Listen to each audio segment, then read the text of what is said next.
Doctor Pedro Tello Villagrán, ¿tiene México potencial para crecer 5% anual o más? Gracias por la invitación, Con mucho Eduardo. gusto, con mucho gusto. Es tu casa, Yo esta diría lo siempre será tu siguiente. casa. La economía mexicana dispone de talento empresarial y de una fuerza de trabajo con capacidades que nos permitirían acelerar el paso en materia de crecimiento económico, generación de empleos y generación al mismo tiempo de riqueza.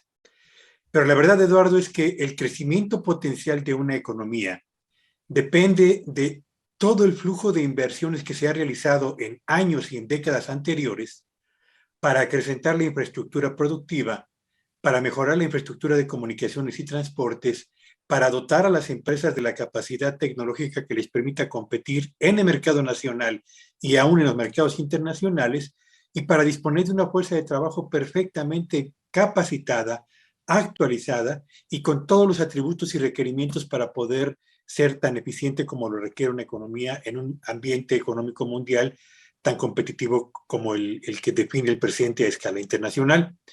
Y si nos referimos a la capacidad de crecimiento potencial de la economía mexicana a partir de lo que hemos invertido en los años previos, un documento de la Secretaría de Hacienda y Crédito Público ubica el crecimiento potencial de México en 2.4% anual, es decir, menos de la mitad del crecimiento que el presidente de la República estima vamos a tener en este y en los últimos 2 años de su presente administración.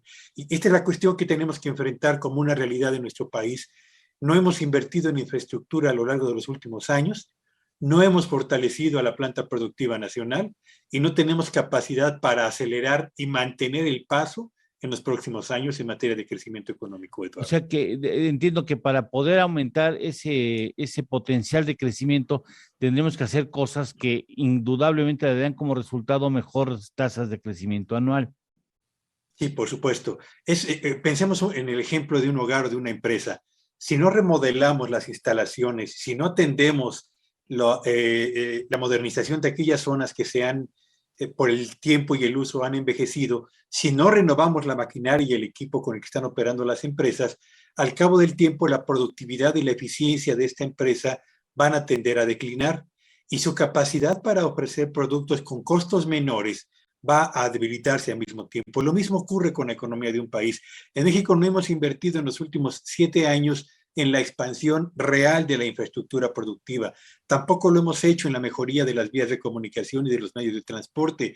No tenemos tampoco empresas que han logrado disponer de liquidez o de recursos suficientes para renovar la maquinaria y el equipo con lo que están produciendo ahora. En consecuencia, tenemos cuellos de botella muy importantes acumulados en el área de comunicaciones, de transporte, de modernización de empresas que colocan a la planta productiva de nuestro país frente a la imposibilidad de aspirar a avanzar a un paso más acelerado a aquel que a lo largo de las últimas 4 décadas ha marcado la pauta de nuestro crecimiento, que ha sido un crecimiento del 2.2% anual. Crecemos lentamente porque no hemos invertido en el pasado en infraestructura.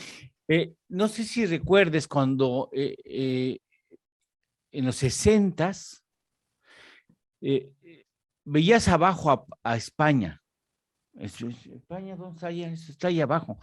Corea estaba más abajo que España. Corea, pues pobres, esto es la guerra con Estados Unidos, etcétera, etcétera. Y ahora los tienes que ver hacia arriba. España y Corea, sobre todo Corea, tiene un nivel de avance económico terriblemente mayor y el potencial que tú le ves al territorio nacional y a la vecindad y sociedad que tenemos con Estados Unidos y Canadá, pues merecería mejores resultados. ¿Por qué ellos sí pudieron y nosotros no hemos podido, Pedro? Hay 3 razones que explican el éxito de estos países, particularmente de Corea, y yo agregaría el caso de China. En los años 60 China claro, no figuraba ni siquiera en las conversaciones de países con capacidad para despegar. ¿Qué los hizo despegar? 3 cosas. Primero, planearon el desarrollo de su actividad económica y productiva con criterios de largo plazo. En China había planes a 25 años que los llevaron a convertirse de una sociedad eminentemente rural a un país profundamente urbano y con una posición competitiva que lo ha colocado como la primera productora de manufacturas a escala mundial. Lo mismo ocurrió en Corea del Sur. Segundo, en ambos países entendieron que la única manera de fortalecer las bases para el crecimiento sostenido era apoyar a la inversión privada, ofreciéndoles estímulos fiscales, estímulos financieros, asistencia técnica, etcétera, y esto lo impulsaron con una intensidad tal que lograron construir conglomerados económicos e industriales muy fuertes en ambos países. Y el tercer y más importante es que se dieron a la tarea de atraer tantas inversiones del exterior, porque eran al mismo tiempo sinónimo de atracción de tecnología y de innovación que permitiría desarrollar la competitividad y la productividad de estos países. El resultado lo tenemos a la vista. El producto per cápita de Corea es casi 2 veces el de México. China genera un nivel de exportaciones que casi quintuplica la exportación de México, y estamos frente a una posibilidad de desarrollo en México que dista mucho de ser la que tienen esos dos países, por ejemplo. Qué terrible. ¿Y esos países tuvieron plan industrial? Sí, por supuesto que sí. China definió 3 regiones muy particulares donde iba a desarrollar la industria, en una parte la electrónica, en otra parte la textil, en otra parte la elaboradora de piezas, partes y componentes, y Corea se concentró fundamentalmente en el desarrollo de la industria electrónica, y alrededor de la industria electrónica, Eduardo, auditorio, articuló toda una serie de apoyos para desarrollar empresas proveedoras de esas grandes exportadoras y ir articulando al mismo tiempo cadenas de interrelación entre grandes, medianas y pequeñas empresas que llevaron a elevar su productividad a los niveles que ahora tiene, hasta dominar literalmente el mercado de los electrónicos en este momento. México no tiene plan industrial, ¿va? No lo tenemos, y no lo tenemos desde principios de los años 80. Recuerdo que un secretario de Comercio y Fomento Industrial decía que no iban a tener un plan industrial porque no iban a financiar las incapacidades del sector industrial. Se sentía que Estados Unidos podría impugnar cualquier estímulo a nuestras industrias como un estímulo, un subsidio que no, que estuviera o fuera posible penar o castigar en el tratado del NAFTA, en ese entonces la primera generación del NAFTA. Sí, por supuesto. Decía el entonces secretario de Comercio que la mejor política industrial era la no política industrial. Y yo creo que incurrimos en un error gravísimo, Eduardo, porque llegamos a la década de los 70 con un país perfectamente industrializado, con rezagos, sí, con problemas de productividad también, pero teníamos ya una base productiva sólida a partir de la cual podríamos haber despegado si hubiéramos creado los estímulos apropiados para la modernización de la industria mexicana. Estados Unidos alcanzó los niveles de industrialización que hoy en día tiene, particularmente en algunas ramas y regiones, a partir de privilegiar el consumo de lo nacional, ofreciendo apoyos financieros, favoreciendo al mismo tiempo el desarrollo tecnológico con inversiones realizadas por el propio sector público, y eso ha permitido que Estados Unidos encabece hoy el desarrollo industrial en algunos sectores clave, a diferencia de lo que está ocurriendo con México. En México tenemos una industria de clase mundial, sí, pero una industria que depende de la importación para el ensamble de productos nacionales que terminamos por reenviar al exterior, cuando lo que tendríamos que haber desarrollado desde hace años era una base industrial que interrelacionara a las grandes exportadoras con sus proveedores directos e indirectos a efecto de aumentar el valor nacional, y sobre esa misma base la competitividad y la productividad de las empresas de todo tamaño en nuestro país. Y hoy tenemos empresas muy exitosas, que son muy pocas, que dependen fundamentalmente de la importación de proveedores extranjeros para el ensamble de productos en el territorio nacional. No supimos negociar bien el NAFTA o no nos pusimos las pilas para adaptarnos a una nueva realidad económica, o las dos, Pedro.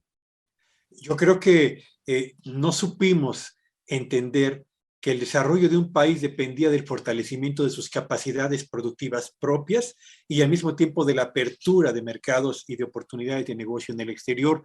Nos volcamos hacia el esfuerzo exportador a través del NAFTA, hoy TEMEC, y nos olvidamos de fortalecer toda la parte interna del crecimiento de la economía mexicana, y lo que hoy tenemos es una economía exitosa por cuanto a su posicionamiento exportador a escala mundial, pero en el componente interno, una economía verdaderamente desarticulada y con empresas de menor tamaño que se han quedado rezagadas frente al avance de los grandes conglomerados en este país. Yo hubiera jurado, Pedro, no sé si tú también, de que un gobierno de izquierda hubiera desarrollado inmediatamente planes y sobre todo un plan industrial, y hubiera activado a la banca de desarrollo para el apoyo de la modernización de las plantas productivas, la capacitación, etcétera, etcétera.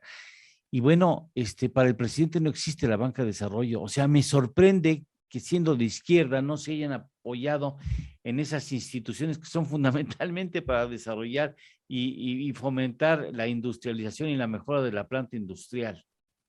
Fíjate, yo recuerdo mucho que cuando terminó la elección del 2018 y Andrés Manuel López Obrador era ya entonces el presidente electo, tuvo una reunión con la CONCAMIN donde esta organización le entregó una propuesta de política industrial perfectamente definida, con tiempos, instrumentos responsables, metas, y el presidente tomó el compromiso de hacerlo una realidad. Y a 3 años de distancia no hay política industrial en México, y lo que el día de ayer anunció la secretaria de Economía como las medidas para fortalecer el plan de reactivación económica que anunció en enero del año pasado, pues la verdad es que se quedan lejos, muy lejos de lo que un país como el nuestro esperaría para tener realmente una estrategia que impulse la reactivación de su planta productiva, que avance hacia la consolidación del crecimiento estable, sostenido y cada vez más acelerado. Estamos dando mejorales a un Sí. paciente que está en terapia intensiva.